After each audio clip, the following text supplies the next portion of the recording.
Chapter 2. The next morning we had our breakfast at the lodge, then went directly to the upper room of the temple. There was no visible concept of the confines of a room, nor any evidence of limitation, and so we moved freely with no thought of exertion. When we were ready to go below to the room of the records, we were there. As we had accomplished this without the presence of our friends, we realized the reason of their withdrawal and were very much elated over our attainment. The 1st of April was fast approaching. We had finished the records in the temple rooms and had taken up the work for making measured drawings of the numerous characters and many carvings cut in the rocks outside. This work was going on along very nicely because of our all-absorbing interest. One afternoon a messenger came to the village, and as the villagers gathered around him, we saw that something unusual was happening. We dropped our work and proceeded to the village. We met our hostess and were informed that the messenger had brought the information that the party of bandits was at large in the valley below. This caused considerable uneasiness among the inhabitants, as this village has been the focal point of the attempted raids for many years.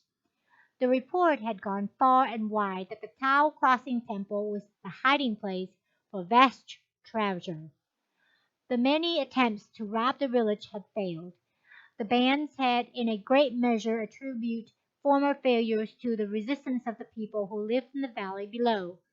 A number of the bands had now concentrated their combined forces, and a band of about 4,000 well-mounted and armed men were preying upon and devastating the valley.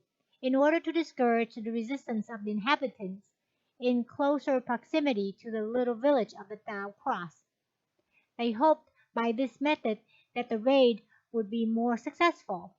The messenger also appealed for protection for the remaining inhabitants, as the great many had already been destroyed and they had reached the limit of their resistance. He was told that there was no one in the village who could be sent, but our hostess assured him that he could return to his home, and that no harm would come to his people. We went on with our work, noting the uneasiness of the villagers, and that uneasiness was communicated to us.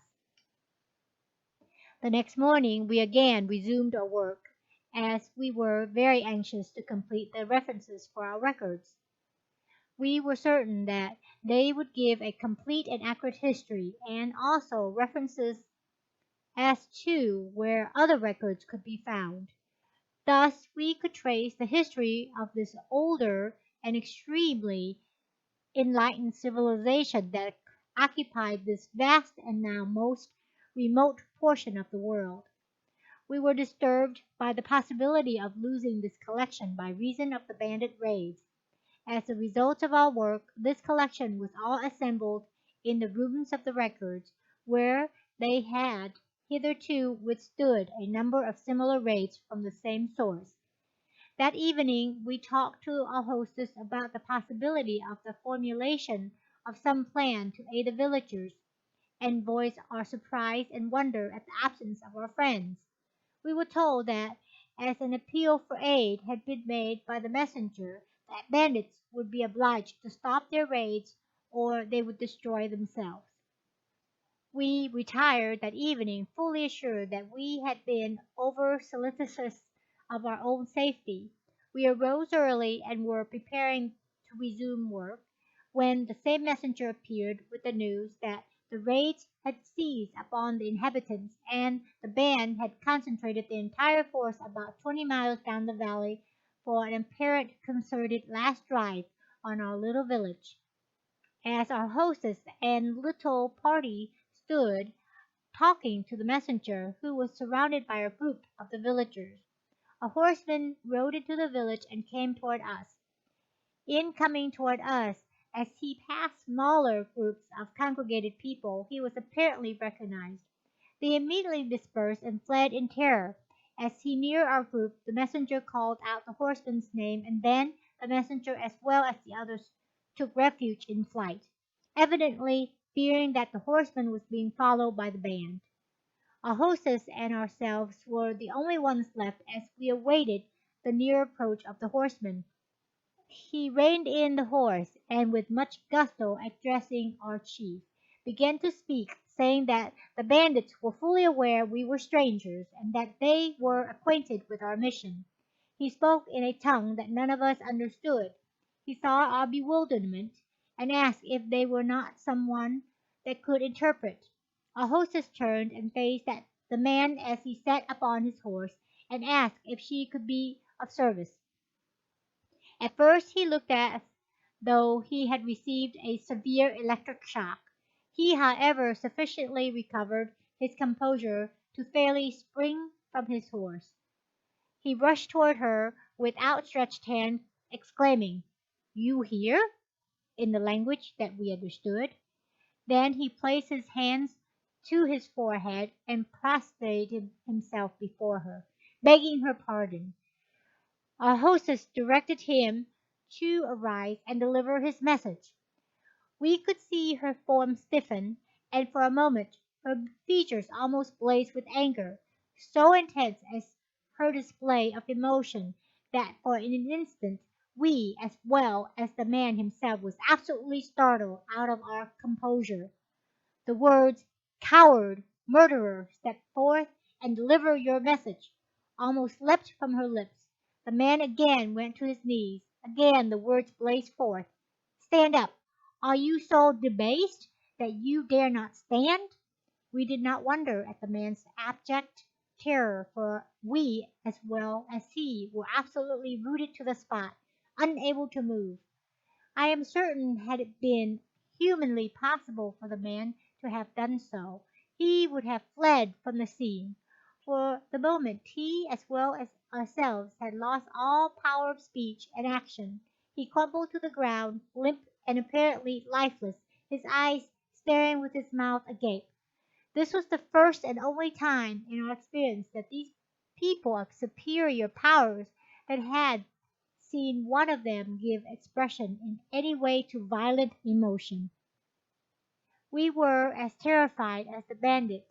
The vibrations hit us just as distinctly as the force of the tremendous explosion, accompanied by an electric shock that not only paralyzed speech but our muscles as well. This is the only way I can describe the sensation. Coming from that slight and unassuming fragile form, do you wonder that these vibrations paralyze us into inaction? Although the situation lasted only for a moment, it seemed hours before the tension relaxed. We were as transfixed as statues, yet there flooded over us in that instant a great pity of the bandit, and we found ourselves longing to go to his assistance. This was the reaction of all, yet we only stood and stared at our hostess. Almost at once the condition changed. At first a startled look came over her face, then it changed to the same kindly expression that we were accustomed to, and there swept over us such a wave of compassion that we rushed to the prostrate form on the ground. Our hostess was bending over him, her hand clasping his. Again we were mystified and could only say, "Will wonders never cease?" Then the man soon regained his consciousness, was helped to his feet, and was made as comfortable as possible on the bench nearby. He absolutely refused to enter any of the houses. Our hostess then apologized for the vehemence which she had expressed, noting the effect it had upon us. Our flesh was quivering, and it required some time for us to regain our composure. She explained that this man was the leader of one of the most notorious bands that infested the portion of the Gobi.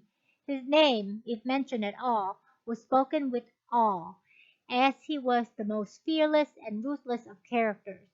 His familiar title literally meant "consummate black devil released from hell." His features portrayed in mask were kept in many villages and worn by those participating in the ritual of driving the evil spirit from the village and its inhabitants. Our hostess had contacted this man on two former occasions when attempted raids had failed, and each time he had evidenced the deepest hatred for her and our friends in general, going out of his way to harass them and sending violent messages from time to time, which they ignored completely. His sudden appearance alone had brought the past indignities so forcibly before her that she, for the time being, had lost control of her emotions. Having fully regained her composure, she walked over to the man. At her approach, he made a futile attempt to arise, but was only able to draw himself together and sit more erect. The picture of abject fear, hatred, was delineated in his every movement of his body, which was trembling as though stricken with palsy. Our hostess, now cool and collected, with no trace of fear or emotion, her face, features, and body as wonderfully cut as the most delicate cameo, presented an amazing contrast. We wanted to remove the man at once, and although his thought was not expressed, our hostess raised her hand commanding silence. Our chief realized that she was in charge of the situation and that anything we would attempt to do would only place us in a ludicrous position. We withdrew out of hearing while our hostess talked in low and quiet tones for quite some time before the man answered a word. As he spoke, the lady motioned us to approach. We sat on the ground before them, glad to make any move that would relieve the tension of suspense. The bandit explained that he had prevailed upon his superior leaders to allow him to come as a peace emissary to treat with the people of the surrender of the supposed treasure that was concealed in the Tau Cross Temple. If the inhabitants would surrender the treasure, the bandits would agree not to molest them further, would agree to release all the prisoners, from which they claimed there were over 3,000, and would immediately leave the country and never again molest the inhabitants of the valley. Our hostess told him there was no treasure that would be of any value to them. A thorough explanation of the fact was gone into, with an offer to conduct him through all the rooms of the temple or any place he wished to go. He flat refused this proposition, saying that he feared they would hold him as hostage, and no assurance upon our part could break down this fear. Our hostess reassured him of our sincerity, and suddenly became convinced that we were honest in our statements. Then a situation difficult and alarming for him arose. He told us that he was the instigator of this plot and had fired the imaginations of the other bandits with the zeal for possessing the treasure, and that he had painted a lurid picture of the fabulous wealth that would be theirs should he succeed. In fact, he and his father had held their band together with promises of the possession of this treasure. He was the chief of the band, and that he had consolidated with 5 other bands to carry out this raid. The crux of the situation was that he should return to his band with the information that there was no treasure. He would immediately be branded as a traitor, and as such would be dealt with accordingly. He could not deter the band from the contemplated attack, as they would not believe him on account of his zeal in pressing the situation up to this point. It was decidedly an embarrassing position for him. To our great surprise, our hostess offered to accompany him to the camp. Our protests were quietly overruled, and she prepared to leave immediately. She assured us that she was in no danger, but that if we went along, our presence would instill suspicion in the minds of the bandits, so that all would incur great danger. We meekly submitted. There was nothing else we could do. The man mounted his horse, and we assisted her to mount to the seat that was prepared beside him. As they rode from the village, they presented a never to be forgotten picture, one that will live in our memories for all eternity. The bandit, with doubt written all over his features, and our hostess smiling back at us with the warm assurance that she would return by nightfall. We lost all interest in our work for the rest of the day and wandered aimlessly about the village until sunset. We returned to the lodge to wait the return of the hostess, and upon entering we found the table loaded with good things to eat. You can imagine our astonishment to see her seated at the head of the table and greeting us with a radiant smile of hers. We were speechless. Words failed us entirely. She assumed an air of mock hauteur and tried to say sternly, "Gentlemen, a greeting is in order," whereupon we bowed and extended our salutations. Then she continued, "I failed utterly to convince them, but they did agree to give me an answer within the next 3 days. I know that the answer will be an attempted attack, but I did save the life of that poor creature of the time being, at least. We shall be obliged to prepare ourselves to withstand the siege.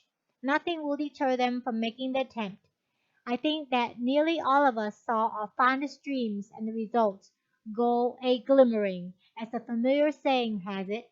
Our hostess read our inmost thoughts, and repeat this poem. When you come to the Red Sea place in your life, when, in spite of all you can do, there is no way round, there is no way back, there is no other way but through, then know God with the soul serene, and the dark and the storm are gone. God stills the wind, God stills the waves, God says to your soul, go on, go on, go on, go on.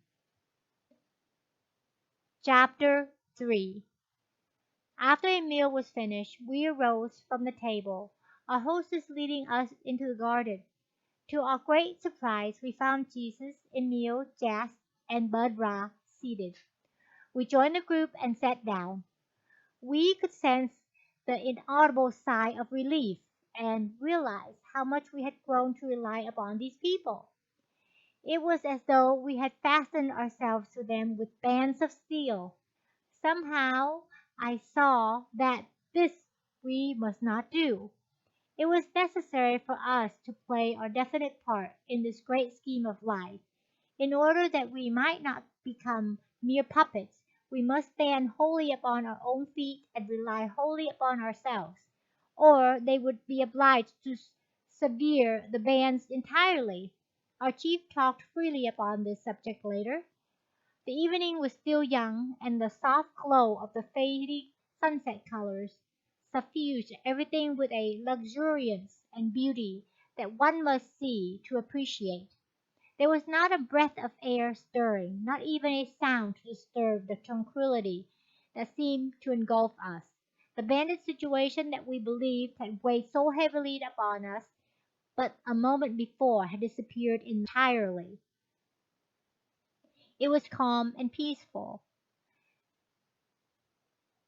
There was that beautiful feeling of complete relaxation which again must be experienced to be understood.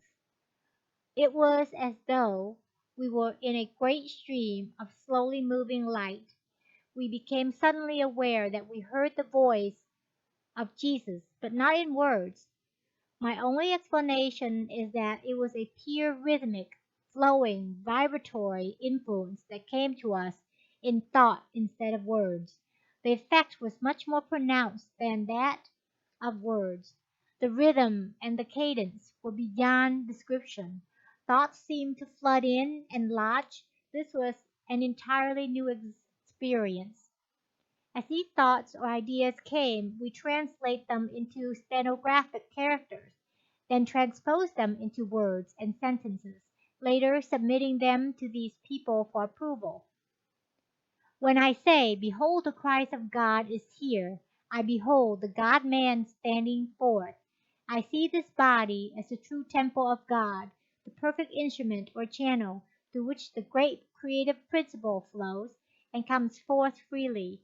Then this creation is unadulterated in image, form, and likeness. I am God.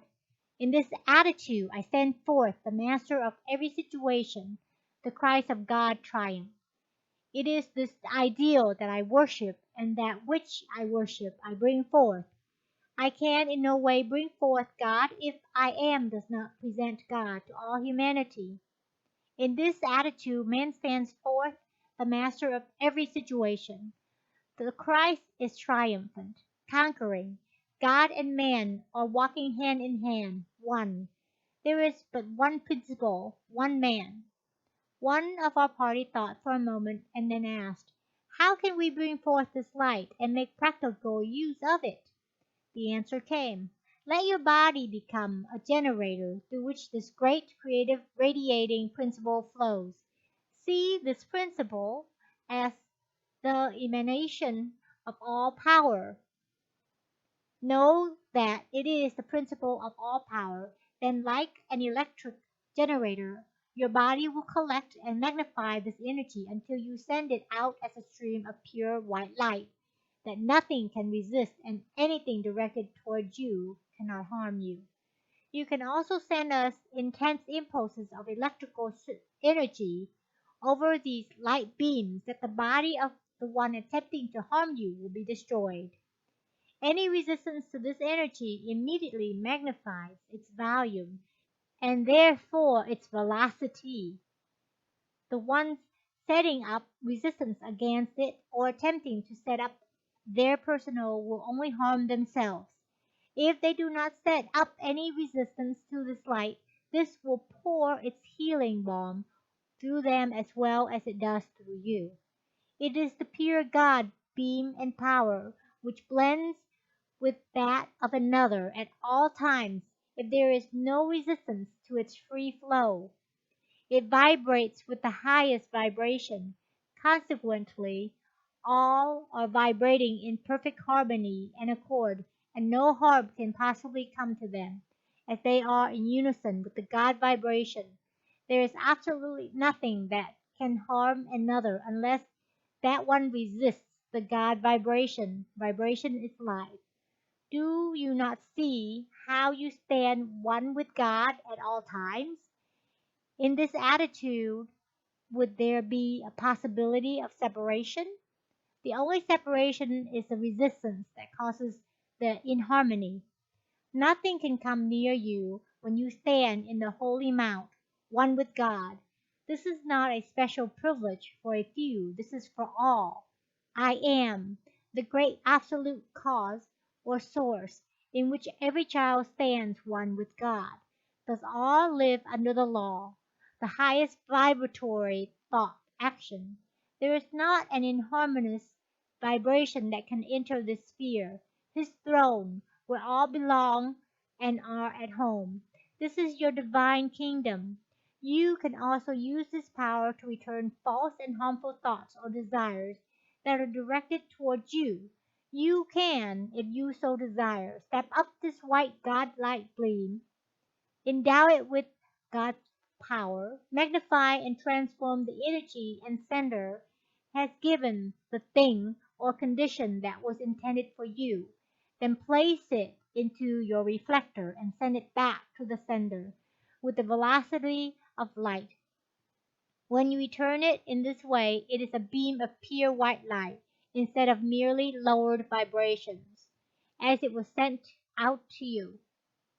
When it reaches the sender, the impulses are so potent that it can destroy the body of one who first put it in motion, the lower vibration.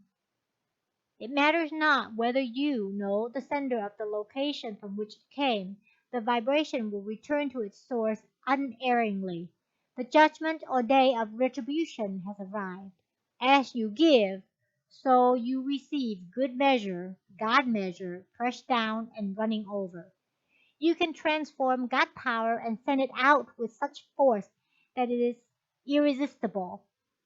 These are the beams or rays of light that you see emanating from my body. These rays are emanating from your body, although they are not yet as potent. But as you go on and use this power allied with law and principle, you will add potency to the light and can consciously direct it to accomplish any good desire. When the artist portray me at Gethsemane, The rays of light went out from my body instead of coming out from heaven to me. The light is the God power generated from within my body, then sent out by the reflector. These beams go out from everybody when that person stands forth as God in his divine heritage, the Christ of God, all one. This is and can be made the definite motto of all humanity. Can there be discord between brothers if they become this all absorbing one? Now step up this white beam, which is the God beam upon which you send out God power. Endow it with God power transformed, 10,000s or 10,000,000 times greater than that which has been sent out to you and which you are returning. This is as you decree. Then let it flow back upon the same path that the vibrations of the thing travel to you. When the person receives this ray and accepts it as coming from God, the attempted harm is all erased, forgiven, forgotten, and no harm can come to you or the sender of that harmful thought. You are both eye to eye, one with God. Instead of inharmony, there is perfect harmony. You are again one. If the sender of the harmful thought does not accept the white ray which you have sent out in all its potency, his body will be destroyed. This pure white ray will completely erase every vibration of harm or discord if allowed to complete its perfect work.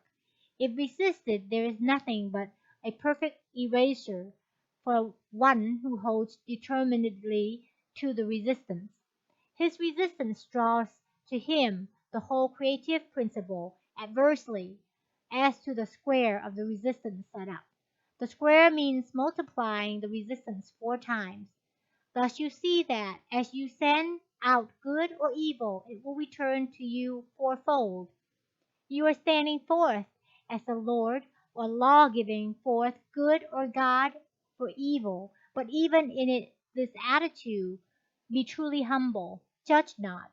Place every bit of love you possess upon this pure white ray and see well to it that it is the pure love of God that you are generating and sending forth. As you accomplish this, legions are at your command. You are still meek and humble, willing to follow on with the light. It is the pure light of gold that you follow, and the light of life, love, purity, and beauty, eternal and profound. There are 7 centers in your body that can be used as reflectors. You can cause these central points to glow with a radiance far greater than any artificial light, and when you wish to send out this light, it glows with a greater potency and will reach farther than any electrical beam that can be projected. By setting all these centers aglow at the same time, you are completely surrounded by an armor that nothing can penetrate. You can send out the pure white ray of God so energized that your body actually glows with a brilliancy far greater than that of the noonday sun. You stand forth Lord of creation, the Lord of hosts. You stand forth true and triumphant, yet peaceful, loving, God enthroned in your body, and that body beautiful, spiritual, and divine. As these vibrations came to us, the light emanating from the bodies of Jesus and his group was most difficult to behold. Yet there was that vibrant brilliancy shining through, which resembled liquid gold. To our vision there seemed to be an indefiniteness, while to all of the other senses there was the solidity of rock. Again the vibrations came. In this way you could make your body completely invisible to mortal sight by focusing your entire thought fully and definitely upon the pure white God ray and letting it go forth from the 7 centers as reflectors in unison. Then again you can step right out of on either of these rays and present any picture that you wish to those that would do you harm. You can follow on this beam with the exact speed of light and go there you will instantly. Your body is invisible to those who do not see through and beyond the mortal. They are aware that there is something that they do not understand. Thus they are susceptible to any picture you wish to present to them. That which they do not understand is mysterious or supernatural, and the faculty which is developed through suspicion or superstition is easily misled. Thus you send out love to those that would do harm, and the energy they release reflects back to them. The picture of harm they have sent out depicts the lower man of each one fighting that which they believe to be their enemy, when in reality they are fighting the picture of their own lower selves. These pictures change the closest friends into enemies and array brothers against brother. Should this band still persist in their threatened attack and raid, they will destroy each other. They now have the opportunity of leaving the district and its inhabitants unmolested, or they will turn and destroy themselves. Man cannot attempt to destroy his brothers without meeting the same fate for himself. We send only the pure white ray of God, love, to them, and if they resist that love with hate, malice, or revenge, they of their own free will turn that ray into a flame that will consume them. You need have no fear. We offer only love and have no power to compel them to accept. If the bandits come with love, there will be no conflict. Our cause is already won.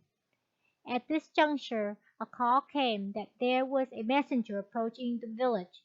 They went out to meet him. He told us that the bandits had discontinued their raids and were peacefully encamped about 20 miles from the Tau Cross and had not harmed any of the inhabitants to or their possession since the appeal for help, but that they were holding the prisoners as hostages against further resistance. He also said that there was a persistent rumor that the band would attack our village within the next day or two if the treasure was not delivered the following day. The messenger brought greetings from the captive people. Every man had offered his life for the protection of the village.